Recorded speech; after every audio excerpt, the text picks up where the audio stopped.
Welcome to Module 3 of Suicide and Crisis Intervention Models. Today, we'll delve into the Collaborative Assessment and Management of Suicidality, or CAMS, and its integral element, the Suicide Status Form, or SSF. These are the vital tools in our efforts to address and manage suicidality in our clients. In the past, individuals experiencing a suicidal crisis were often admitted to long-term hospitalizations aimed at comprehensive, change-oriented psychotherapy. However, the mental health service delivery system landscape has significantly shifted since that time. Today, psychiatric admissions typically last only 6 or 7 days, far too brief to facilitate profound changes in a client's outlook. Consequently, except in the most acute circumstances, outpatient providers are responsible for managing and supporting clients in crisis. As a result, learning a robust suicide prevention protocol like CAMS is essential in this context. The CAMS approach is grounded in several core principles: empathy, or understanding and sharing the feelings of the client; collaboration, working together with the client to address their needs; honesty, acknowledging that suicide is an option without encouraging it; and suicide focused, directly addressing suicidal thoughts and behaviors. These principles ensure that the approach is client centered, fostering a therapeutic alliance that is both supportive and directive. CAMS is uniquely suited for outpatient settings where the vast majority of mental health care occurs, but it's flexible enough to be applied across a variety of treatment environments. It's evidence-based, making it a reliable choice for practitioners, and is designed to be easier to learn and use compared to other validated approaches.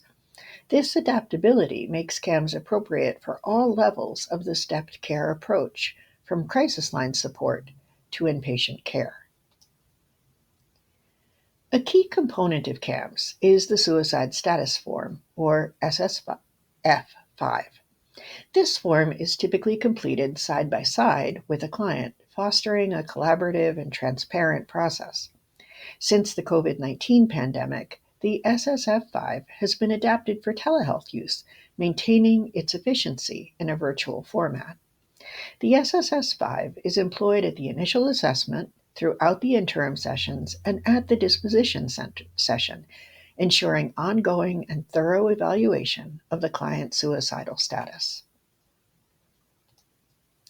To understand suicidal behavior, CAMS incorporates Edwin Shneidman's cubic model, which identifies three intersecting factors that substantially elevate the risk of suicidal behavior. These are pain, which can either be physical or emotional distress; the pressure or stress experienced by the person; and perturbation, which is an agitated state of depression.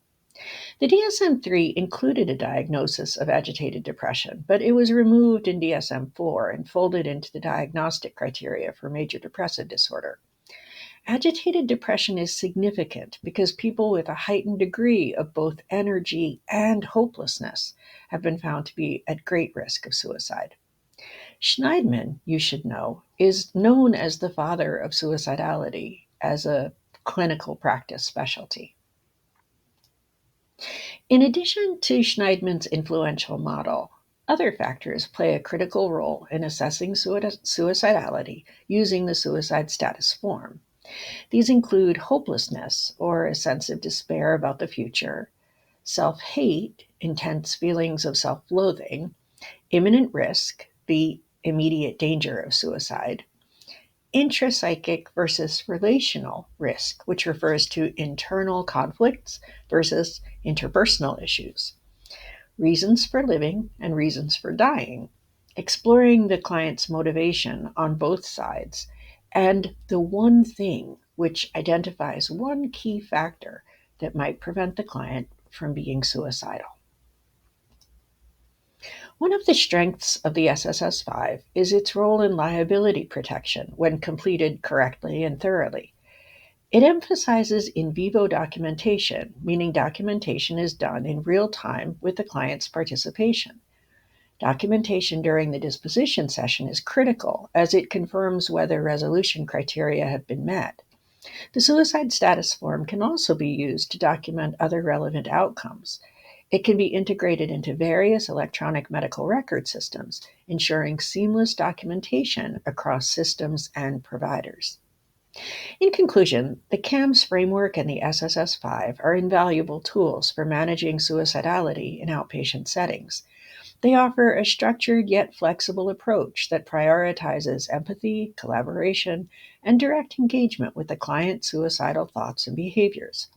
By incorporating these tools into our practice, we can enhance our ability to support clients in crisis, ultimately working toward reducing the risk of suicide and fostering their path to recovery.